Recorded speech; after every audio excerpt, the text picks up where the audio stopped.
Hello friends, in the last 12 lectures we have covered lots of ground.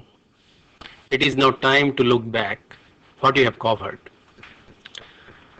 We have essentially discussed data communication concepts covering data, signal and signaling, various types of transmission media, different kinds of impairments introduced by them, then different data encoding techniques which are used for efficient communication through the transmission media, then multiplexing technique by which you can communicate several signals through a single transmission media. Then for reliable communication we have discussed how you can detect error and control error. Finally, we have discussed how you can interface through the media using suitable protocol. All these discussions were centered around a communication between two devices. That means you have a sender and a receiver, which I introduced in my second lecture, the basic communication model. Now let us consider a scenario where you are interfacing your computer to a computer network. So from this lecture onwards, we shall be focusing on computer networks. And as I have mentioned, a computer network is essentially an interconnection of interconnected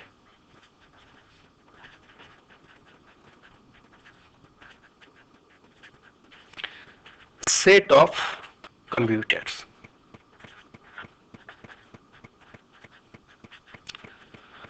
Now, you may be asking why you are separately considering computer networks, or why it is so important to consider it separately.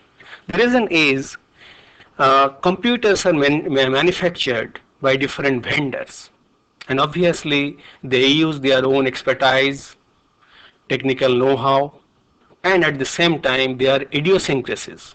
As a consequence, the heterogeneous computers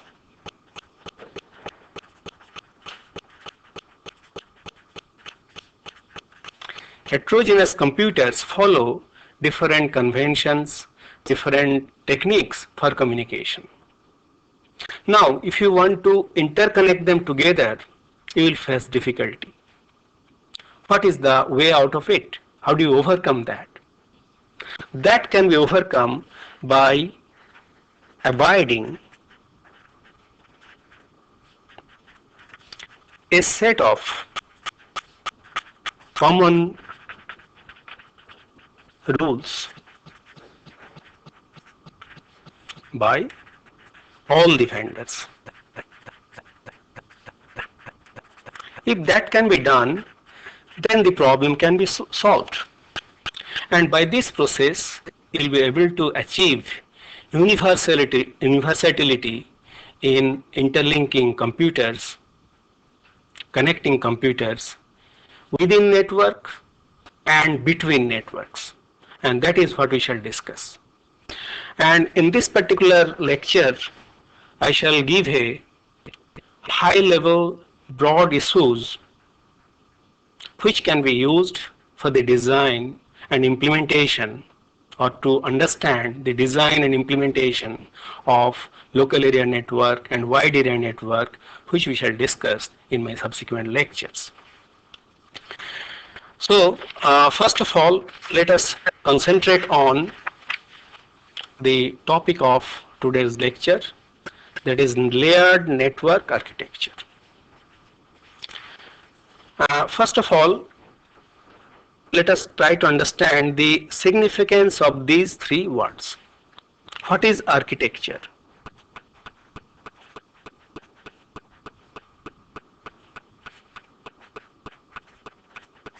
What do you mean by architecture? Architecture is a set of rules and stylistic conventions which are used to build something. So we can say that set of rules and conventions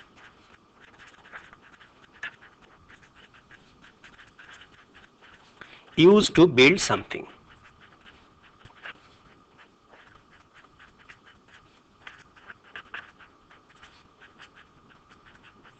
It can be anything starting from building, car and various other anything, computer or the computer network. For example, say Mughal architecture as an example. What does it mean? What do you mean by Mughal architecture?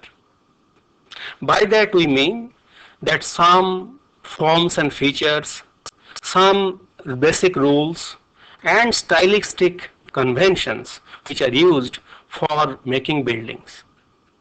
Obviously, whenever a building is constructed, we can see by looking at it, we can tell the building has been made based on Mughal architecture. So similarly, in the case of computer network, we shall see what are the different sets of rules and conventions which are used in building a computer network. Now, why the question of layering, layered? What is the significance of this? You will gradually realize that a computer network is a very complex system. And obviously, if you want to implement it as a single entity, it becomes very difficult. So you have to use some structured approach. That is the basic idea behind layering. So let us see what are the basic philosophy behind layering. Layering provides you the basic structured approach. It helps you to realize in modular form so that each module can be implemented independently and you can enhance or modify each module independently. It also allows you to have different levels of abstraction. And finally, as the technology changes, you will find that the different parts of the module will get changed, but the other modules need not be changed. So, in short, we can say that layered approach allows you a structured approach, provides you a structured approach in implementing a network. Now, what is the, let us consider how a layered approach is implemented. And in this context, you will find that there are three attributes or three basic features we have to consider. First of all, layers, then protocols, and then interfaces. Let us consider a simple n-layer implementation where you have the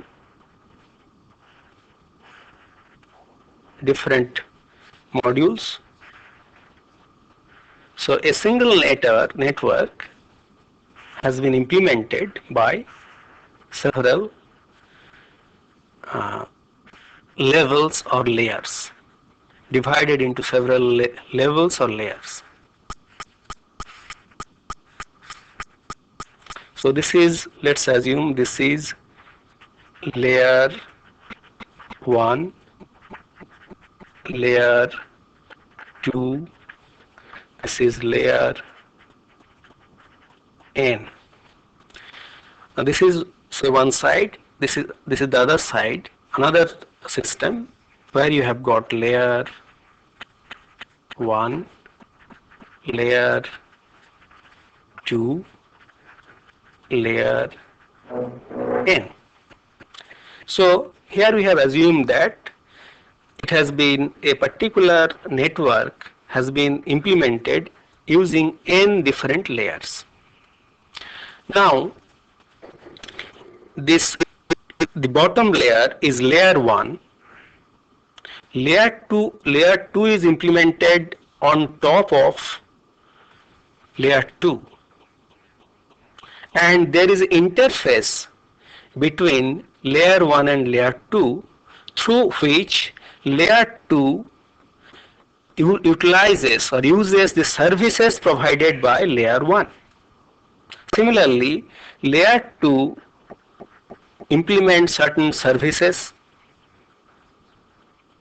and those are being used by layer 3 and through this interface.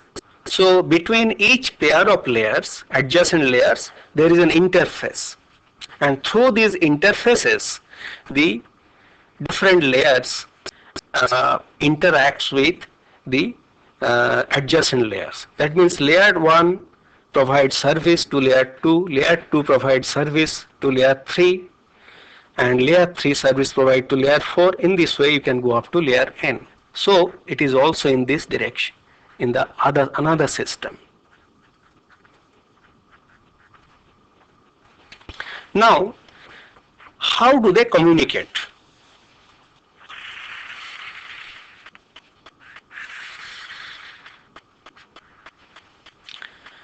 You may say that user is sitting user A, and here let's assume user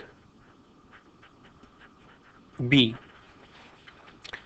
and this is his system, user A's system of user A, this is the system of user B. Now communication takes place between each layer entities.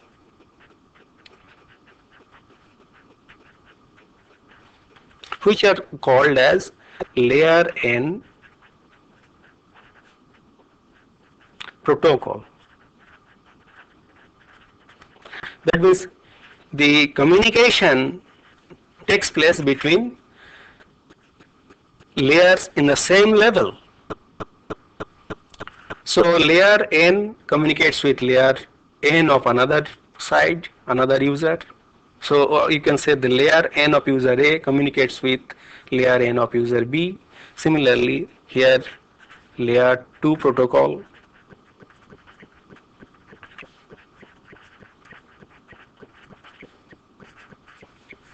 Here you have got layer 1 protocol.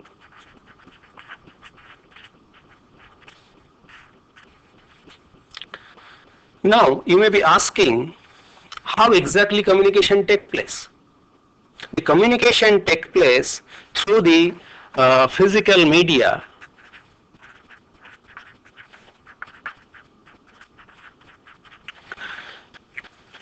linking the lowest layers. That means layer 1 of user A, system of user A, and layer 1 of the system of user B are connected through a physical media. The physical communication takes place through this, but the conversation takes place between peer layers, or you can say between peer entities. You may be asking how it is being done. Suppose two managing directors of two companies wants to communicate. What one managing director does, he calls his secretary and asks him to type a letter, to write a letter. The secretary in turns dictates the letter to a typist, and after the letter is ready, it is being signed by the managing director, then the letter is posted. So you see, in this also several layers are involved: the managing director, the secretary, the typist, and the postal system. So here this physical media is essentially the postal system. So in this case, in the example, the communication is between two managing directors. but actually physically communication is taking place through the postal system. So from the managing director it goes to the secretary, from secretary it goes to the uh, mm, typist, and then ultimately it is delivered in the postal system, and the postal system delivers it at the other end. From there it goes to the secretary, then to the managing director. So that is how the communication takes place. Now, how the uh, how the communication takes place, that is being explained with the help of the interfaces and services. As I told, each layer implements certain entities. What are entities? Entities can be a software piece or a hardware piece. For example, a certain function is being implemented by a piece of software, and that software gives service to its upper layer. So in this case it is a software entity, or it can be a programmable IO port which is giving service to the upper layer. So in this case it is a hardware entity. So an entity is an active element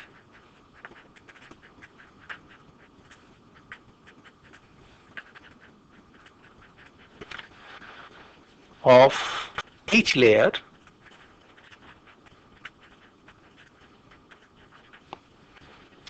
and peer entities are essentially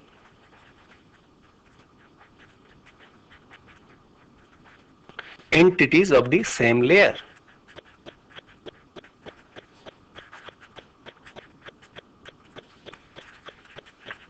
Which communicate with each other.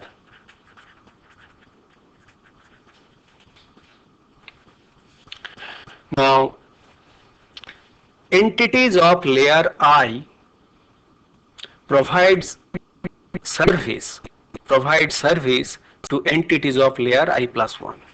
So let us explain this with the help of a simple diagram. Suppose this is layer I plus 1 and this is layer I.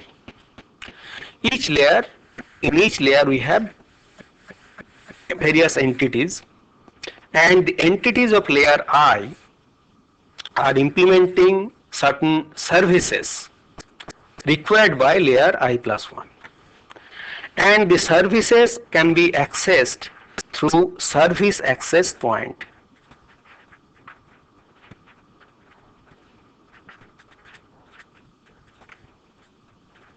Service access points, say SAP, another SAP. Service access point can be visualized from a very simple example. Suppose you are taking the service of telephone system. In a building, you can have several sockets where you can connect a telephone handset of the telephone. If you connect the handset, then you will be able to link to the telephone system. So the socket provides you the service access point. Obviously, each socket or each service access point will have some address. So these service access point will have some address, and through which the layer I plus 1 will access the services provided by layer I plus 1. How do they communicate? They communicate with the help of what is known as IDU, Interface Data Unit. Interface Data Unit. This Interface Data Unit, IDU, has got two components. First component is ICI and second component is SDU. That SDU is essentially the service data unit.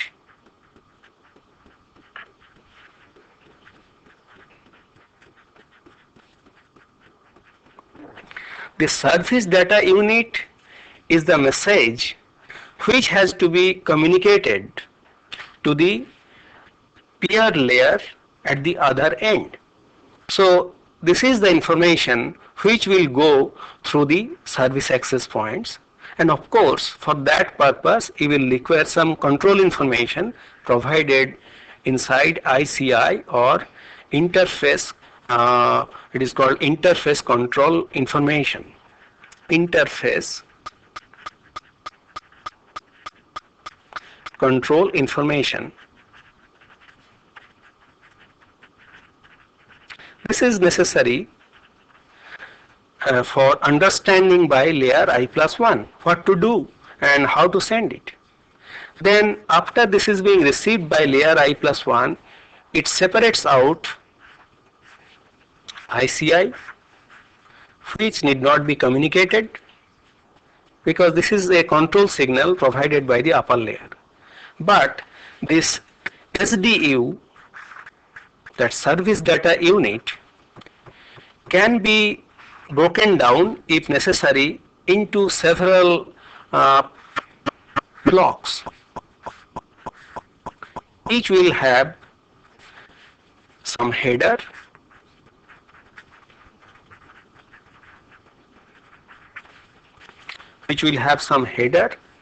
and PDU, which stands for Protocol Data Unit.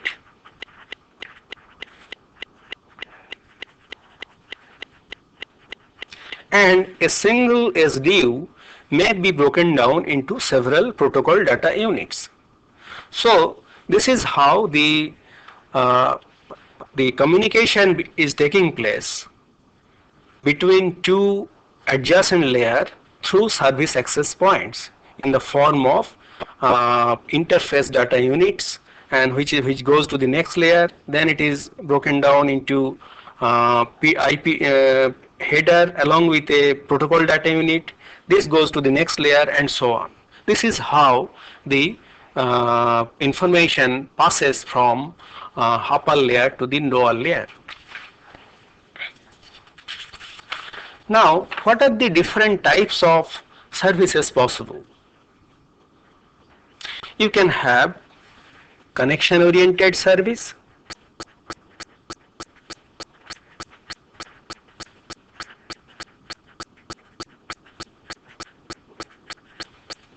this connection oriented service is modeled around the telephone system.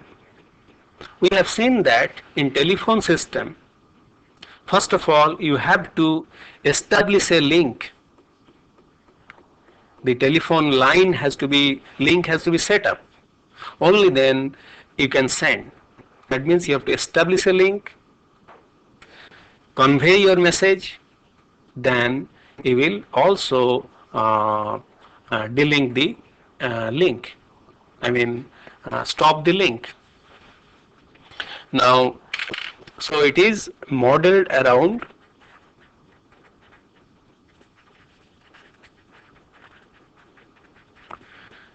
telephone system.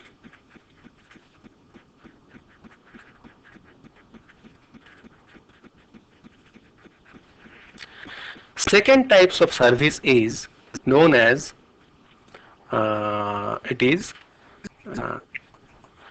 connectionless.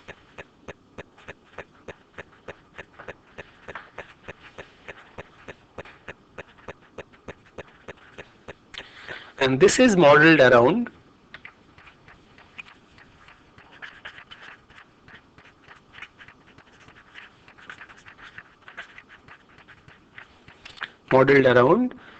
postal system.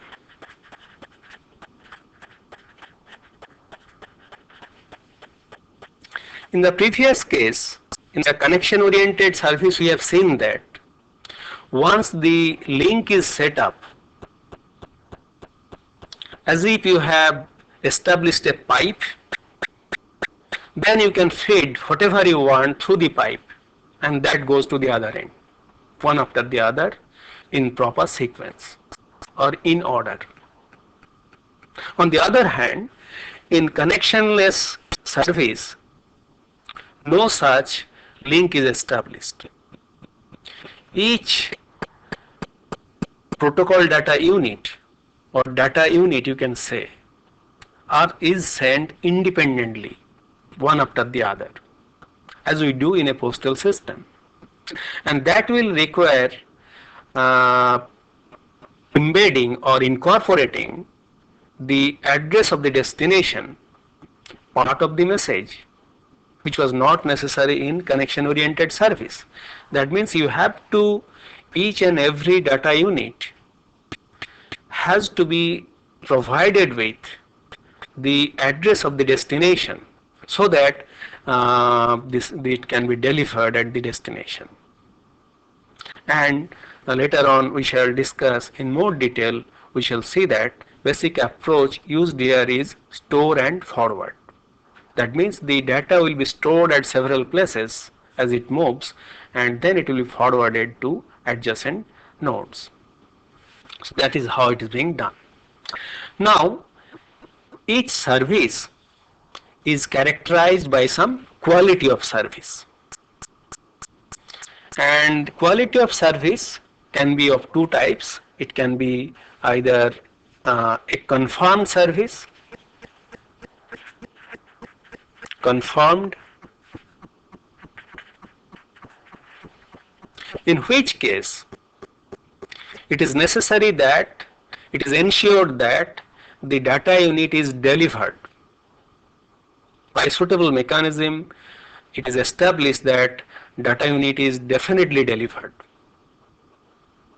And as you do in your registered post with acknowledgement, that letter is sent at the other end and the postman gets a signature and the acknowledgement comes back to you. Similar things happens in case of your confirmed services. On the other hand, it can be unconfirmed.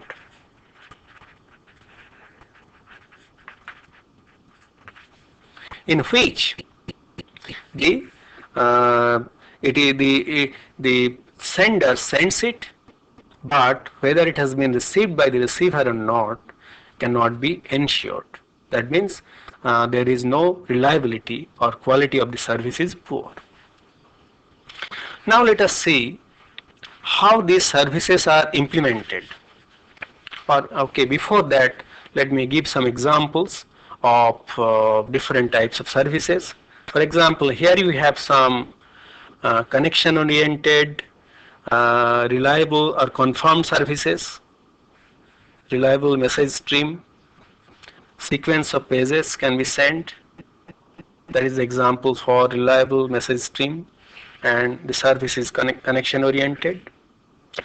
Reliable byte stream can be sent in your remote login, that is the application, where it is connection oriented reliable service, confirmed service, or it can be connectionless service, say acknowledged datagram like registered mail, I have already explained, or it can be a request reply, in which case which is being used in database query. A query is being sent in the form of a packet to the other end, and the reply comes in the form of another packet from the other end. So these are the different examples of different types of services using connection oriented, or whether it is reliable or unreliable. For example, digitized voice is an example of unreliable connection oriented service. Now let us consider the different primitives which are used in implementing services.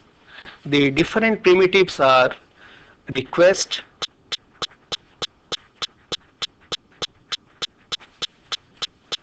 indication,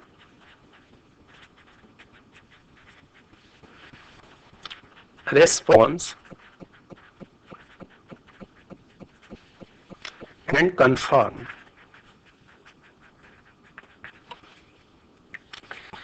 So request is generated by service user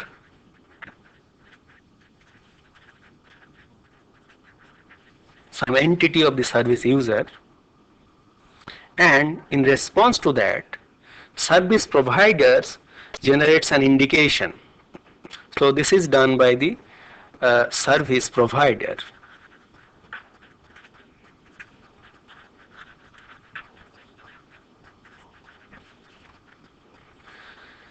And similarly, the response is also initiated by a service provider,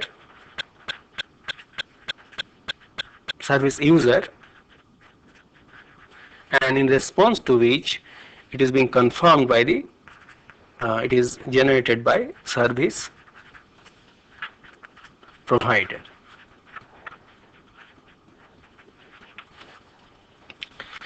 Let me explain this with the help of a time sequence diagram with an example. You are familiar with the telephone system, so let me explain it with the help of the telephone system. To make a call, first thing that you do is connect service. So to do that, the first primitive that is being is connect request. Connect request means you dial the number, and the protocol action that is being taken by the service provider. In this case, your service provider is the telephone system. Here is your service provider. The service provider generates a ring at the other end. The ring is the connect indication. So the other side knows that somebody is trying to connect. Then the other side or system B generates a connect response, or it lifts the telephone or says hello. And in response to that, the service provider, the telephone system, generates a signal at the other end. That means if it is lifted at this end, system B side, the other side will know that the telephone has been lifted, and this is called the connect confirm primitive. So here you have got, say, user A, and here is your service access point, that is telephone connection socket that you are using. Here is another telephone socket which is going to user B.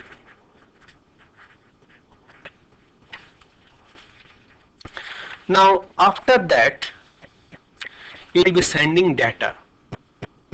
To send data, you will use data request. You will ask for some message which will be communicated through the service provider, and the indication will come at the other end, and the other end will generate some reply. That reply will go to the other end as a that in the form of data confirmation or data confirm. Then you can see here these two services are confirmed services. The connect as well as data request, they are confirmed services. On the other hand, let's assume you want to disconnect. Then you will simply hang on your telephone, you will put it on the receiver paddle, and the other side will know that the other side is disconnected. It will also, that indication will come to this end, and it will also put the receiver on the cradle. So this one is a unconfirmed service. As you can see, there is no feedback path from the other side. So friends, so far we have discussed in an abstract way some layered network architecture. We have seen how the layering takes place and how the various layers communicate with each other. Now let us take an concrete example which is known as International Standard Organization's OSI reference model, which is we'll consider in brief in this lecture, and which will be the basis for our subsequent discussion while discussing local area network, wide area network. This will come again and again. The ISO's International Standard Organization's Open System Interconnection Reference Model comprises several layers. The lowest layer is physical layer, next higher layer is data link layer, next higher layer is network layer, next higher layer is transport layer, next higher layer is session layer, next higher layer is presentation layer, then the seventh layer is application layer. So it comprises of 7 layers. Now you must understand at the outset that this is not really a standard, but it is a framework of standard based on which standards can be designed. So it does not give you detailed implementation of different protocols or interfaces. It gives you a model, a framework based on which the network architecture can be designed. Now, what is the basis? You may be asking, why 7 layers? Is there any basis for that? 7 layers have been chosen based on several decisions, based on several parameters. Some of the important aspects which based on which these 7 layers were decided are, first of all, different levels of abstraction. So as you go to the upper layer, the abstraction level is higher. As you go to lower layers, it will become more and more defined. Then each and every layer performs well-defined functions of similar types. It is not necessary to incorporate two dissimilar functions in a single layer. Only functions of the similar types should be grouped in a single layer. That is what is being done in your OSI model. Then you must have optimum number of layers. If the number of layers is too many, then it becomes unwieldy. On the other hand, if the number of layers is few, then the basic purpose of layering is not served, that modularity is not achieved. Unnecessarily you will be combining dissimilar functions. So you have to optimize the number of layers. And also layers should be, the modules or layers should be designed in such a way that there is minimum amount of information exchange through layer boundaries. So these are some of the basic driving factors for arriving at the 7-layer model, which I have discussed which I have told for OSI model. Now we don't have much time. In this short time, I shall give you a glimpse of the different functions performed by different layers. First of all, the physical layer is concerned with communication of raw data. That means bit by bit communication. As I have already told, I have already introduced that RS-232. That is an example of a physical layer. And as you know, it deals with mechanical, electrical, functional, and procedural aspects. Then you have the network layer, beyond the data link layer. The purpose of the data link layer is to transfer data in a structured and reliable manner. So the service provided by the physical layer is utilized by data link layer, but first of all it does framing, which allows you to achieve synchronization, error control, flow control, and framing can be based on character oriented or bit oriented. One example of framing is HDLC. we shall later on discuss in more detail, so I am very quickly showing you it. Now, there will be situations where a number of devices will be sharing a common media. In such situation, you have to devise medium access control technique, and that is also done by data link layer. Then in your third layer, network layer, it is responsible for establishing, maintaining and transmitting connections. As I told, later on we shall see that it will divide the messages into frames, suitable frames. It will do the assembly, reassembly. It will introduce priorities, and it will also allows you internetworking, and we shall discuss about it in more detail later. Then the transport layer facilitates true end-to-end communication. It monitors the quality of service, end-to-end error detection and recovery, multiplexing, and it also handles flow control, that means end-to-end flow control instead of flow control between two devices. An example is TCP, which we shall consider later. Then the session layer performs some of the important functions like dialog management, whether it is a half duplex communication, full duplex communication, or simplex communication.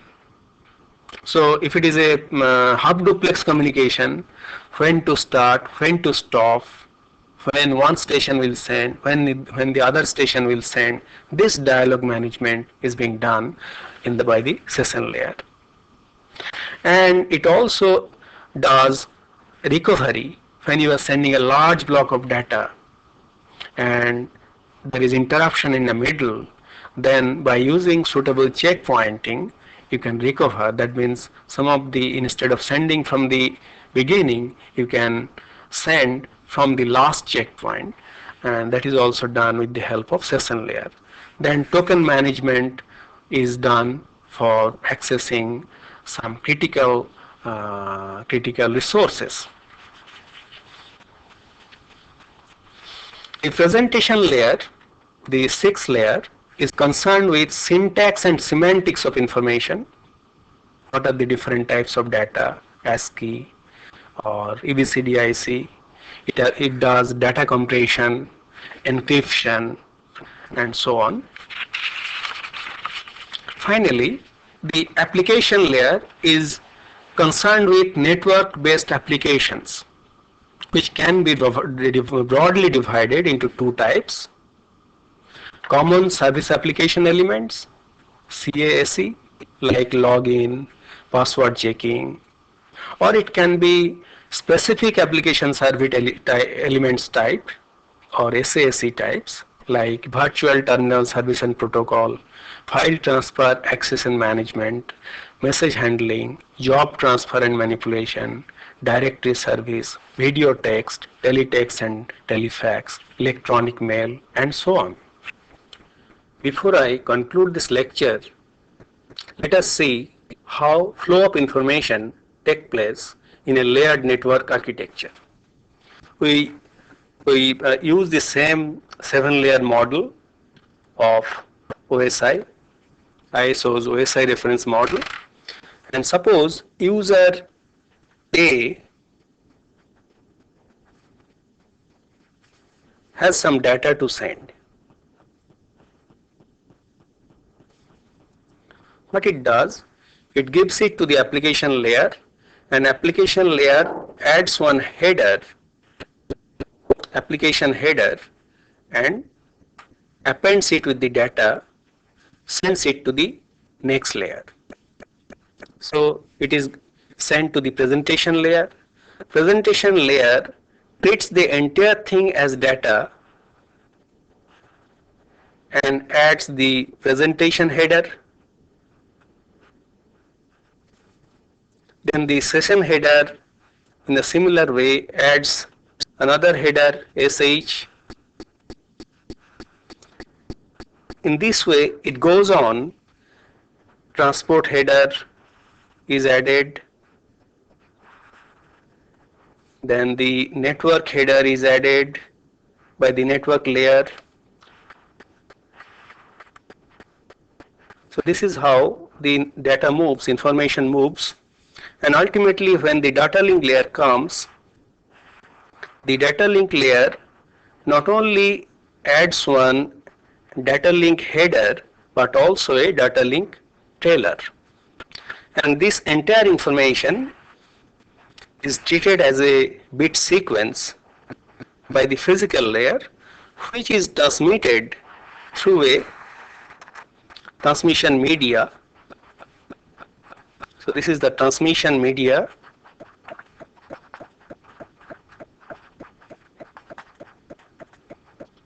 through which the information exchange takes place between two systems. When this packet reaches the other side, the physical layer accepts it, and as it goes to the data link layer identifies the header and trailer, data link header and data link trailer, and it strips off these two before sending to the network layer. So as it goes to the network layer, only that part which was sent by the network layer to the data link layer goes to the peer layer. In this case it is the network layer, and as it goes to the transport layer, this header, the network layer header, is also stripped off, and only the data part of this layer goes to the next higher layer. So in this case it is moving upward, and here you get the this is the network layer header, and so transport layer header is stripped off by the transport layer, and it goes to the next layer, that is your session layer. In the session layer, the session header is stripped off and it is sent to the presentation layer. Presentation layer strips off the presentation header, sorry, it should be PH, presentation header, or sorry, application header, AH. So here it is presentation header which is stripped off, then it goes to the application header, AH, and ultimately the receiver process receives the data. So this is the receiver process.